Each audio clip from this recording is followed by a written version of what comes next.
Hello and welcome to the history of the USS Jenolan.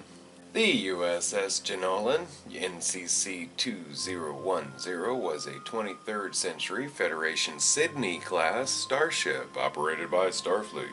In 2294, the transport was carrying passengers to Norpin colony when the ship experienced an overload to one of its plasma transfer conduits. When the captain brought the ship out of warp, it hit the gravimetric interface caused by the gravitational field of a previously uncharted Dyson sphere. The ship conducted a standard survey on the surface, having discovered hundreds of communication arrays. The Jenolan hailed the sphere. This inadvertently activated one of the ship's docking tractor beams. The beam attempted to lock onto the ship, but only managed to cause the other ship's systems to overload, and the aft power cores to explode. Effectively disabled, the ship was caught in the gravity well and crashed onto the northern hemisphere, killing all but two of the crew. The ship itself sustained moderate structural damage, along with heavy damage to its memory core and main drive assembly. Additionally, its inducers were melted and its power core couplings were wrecked. The survivors, Ensign Matt Franklin and passenger Captain Montgomery Scott, were unable to devise means of escaping the sphere.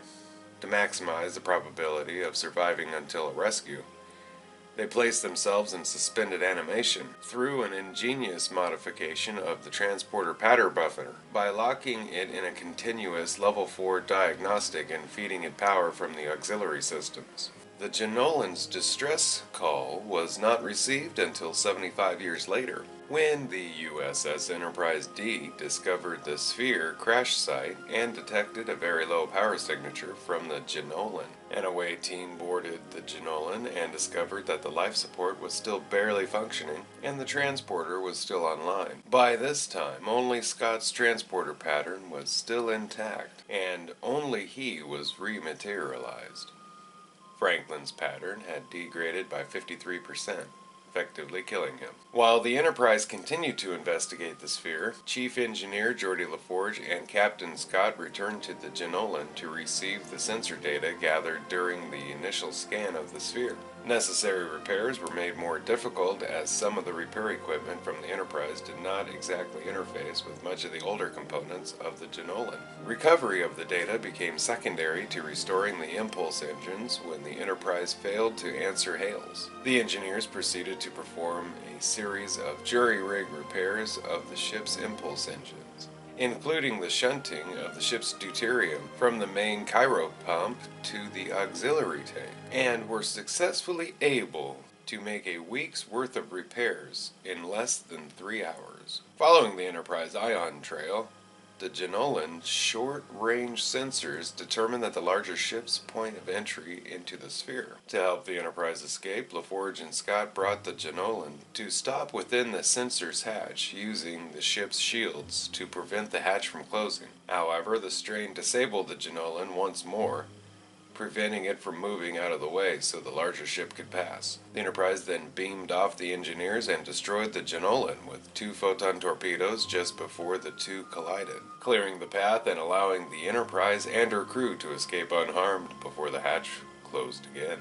Background information.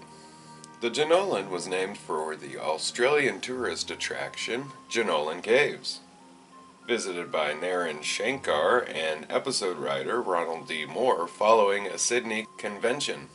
In the first draft of Relics, the Jenolan was cited for having a registry number of NC567, which persisted in the episode's novelization, and having the ship established as being reported missing on Stardate 7895.1. The Jenolan studio model was a reuse of the transport shuttle SD-103 from Star Trek VI: The Undiscovered Country, albeit heavily refurbished, with a bridge module and a 23rd century style nacelles attached. As the new spin-off series, Star Trek Deep Space Nine, was already in pre-production at the time of Relics, the modified Jenolan model was also seriously considered by production designer Herman Zimmerman and the producers to serve as a regular runabout shuttlecraft for the namesake station.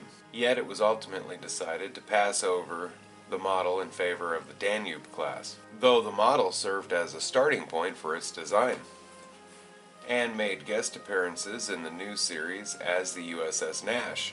Thank you for watching the history of the USS Jenolan. Don't forget to like, share, and subscribe if you can. If you already did, thank you.